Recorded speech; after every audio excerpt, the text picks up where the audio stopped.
Okay. All right. Hi. Well, No hi, worries. everybody. Thank you for coming and for inviting me to do this. I really appreciate it. My name is Vivian Lee, and I am a jazz vocalist here in the Sacramento area. I've been around for a while, about 28 years I've been doing it. And as I told Gal when I approached her about doing this for students, I don't know enough about music to teach anyone to sing. That's not what I can do. That's why you have your instructors here to teach you that. I just sort of fell into singing jazz around the time I turned 38 years old in 1992. And I was in the Air Force, and we would put on variety shows, my squadron would, for Christmas parties. Mm-hmm. And so I got all these tapes. That's when those music minus voice tapes were coming out. And I got all these tapes from people who were singers, and I ended up with a Billie Holiday tape, and somebody said, you should do it. I was like, oh, okay. And I did, and people liked it, and that germ of an idea just came into my head. It's like, okay, this could be fun. But of course, I didn't know any musicians, didn't know anything, and I just bought a whole bunch of those tapes, all in the jazz vein. You know, people call them karaoke tapes. Yeah. But I bought specific ones. Mine were all jazz. Frank Sinatra, all of that. That's what I did. And started honing myself, my persona. And we're going to talk about persona during all of this too. Honing my persona. And then I started meeting musicians. And they taught me a lot. They mentored me about getting a promo pack together, doing charts, all of that stuff. They taught me so much, and I'm so grateful to all of them because it helped me to grow.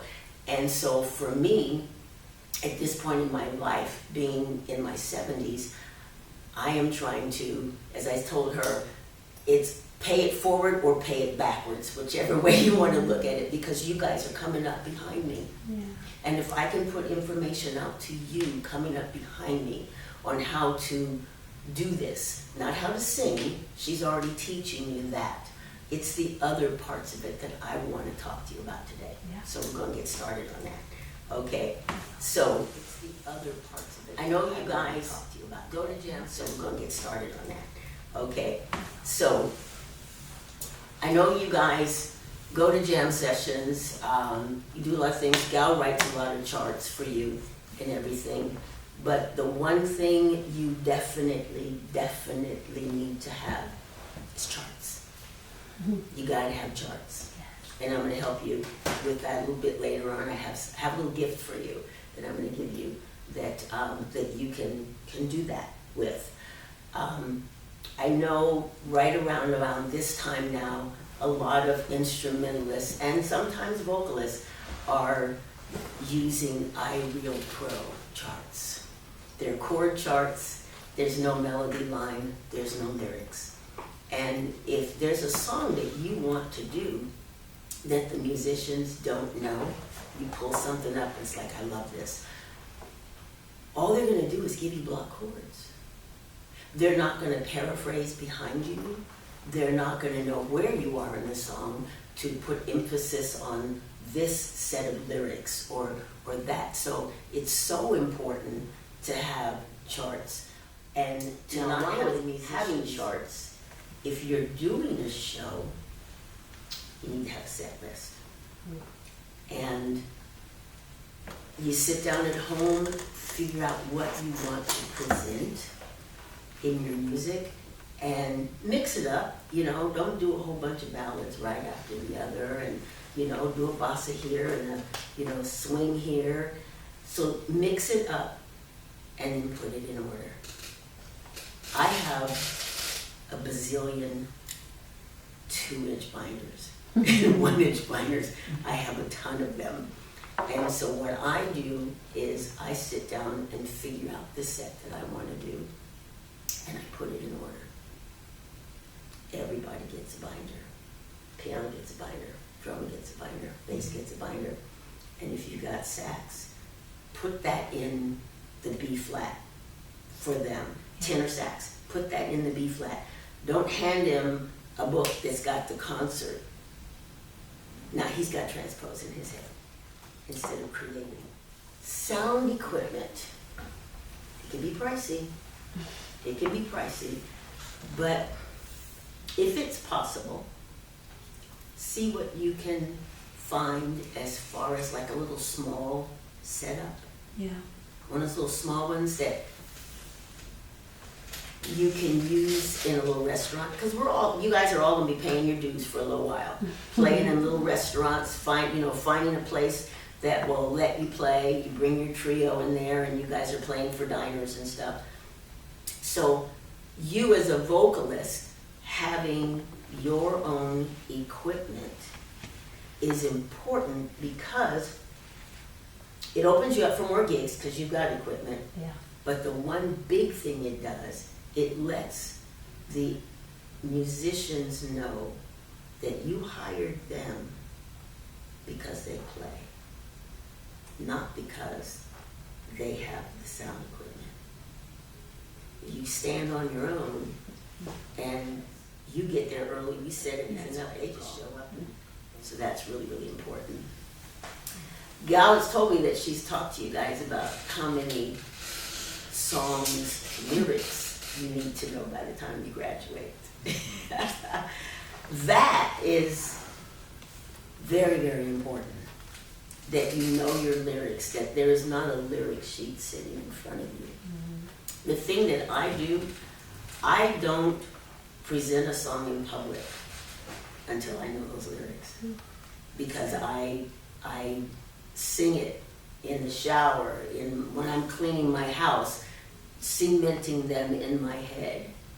And then, once they're in my head, then I present it to the public. But when, all of us have more, whatever, you can tell a little fib and go, yeah, no, I don't have enough. And go on. Understanding your lyrics. That is very, very, very important, because you don't want to just sing a song and you're just putting the lyrics out there. Yeah. You want to dig into what the words mean, because that's what the audience, that's what they want. They want to know what it means to you in your heart.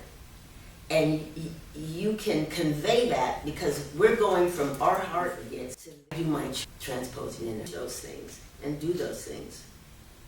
So I was talking about microphone management. Yeah. Holding the microphone is an option, and a lot of you guys do that. Mm-hmm. You hold the microphone when you're singing, but you can also leave it on the stand. Mm-hmm. And what that does when you leave it on the stand, where are your hands? Mm-hmm. Your hands are free to express, to touch your heart. If it's something in there that you want to express, even on something like the way you look tonight. Okay. One of the, any questions about that? So great. So, counting your tempos and your song style, and we talked about that earlier. Practice setting your tempos, and do it at home. Count them off, and sing it sing it where you want it to be, and get that in your head. Get that in your head, how you want it to be. And then when you're on the gig, you can tell them how you want it to be. Some songs are a little difficult to count it off, like Take 5. Yeah. I just go, not too fast. And and let the piano player set that up, because for me, that's a little difficult to count. And we can chat about this as we go along after I finish this. I have a question on something you said earlier. What's that? You mentioned making your set list. How do you go about making your set list, since your amount of songs that you know is so how do you decide?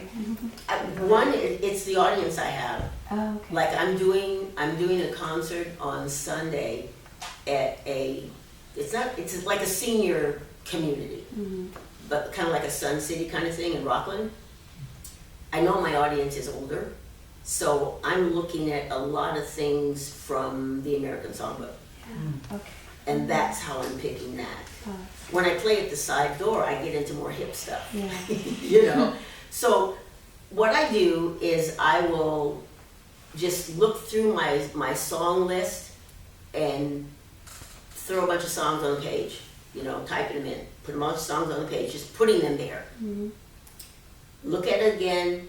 Okay, are there too many ballads? Are there? I usually try to put just like one, maybe 2 ballads in a set, but no more than that Yep. in a set.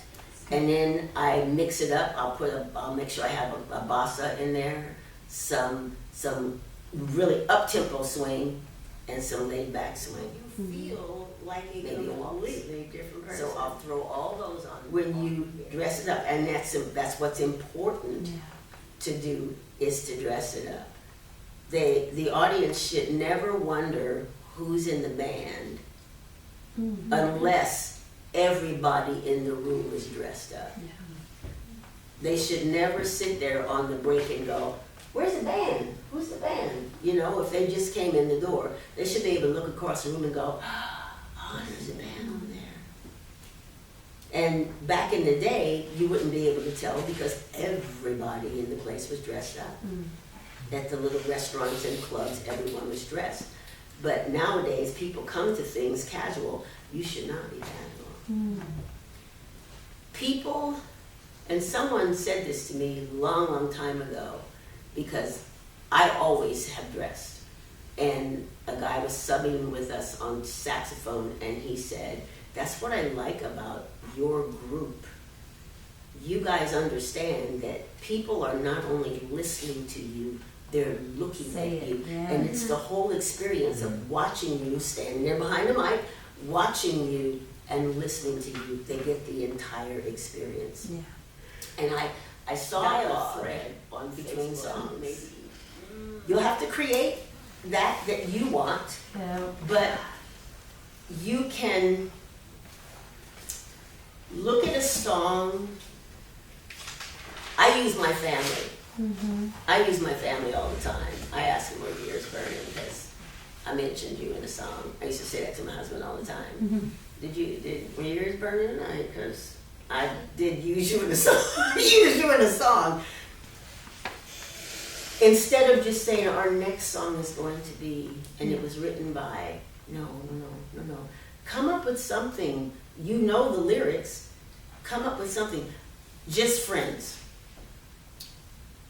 I'm gonna drag y'all into your high school years because you know a lot of my autism is way past high school.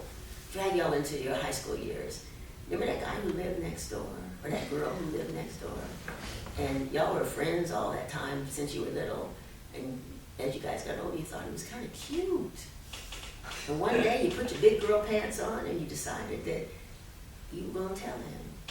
And you did, and he said, that's nice. Oh.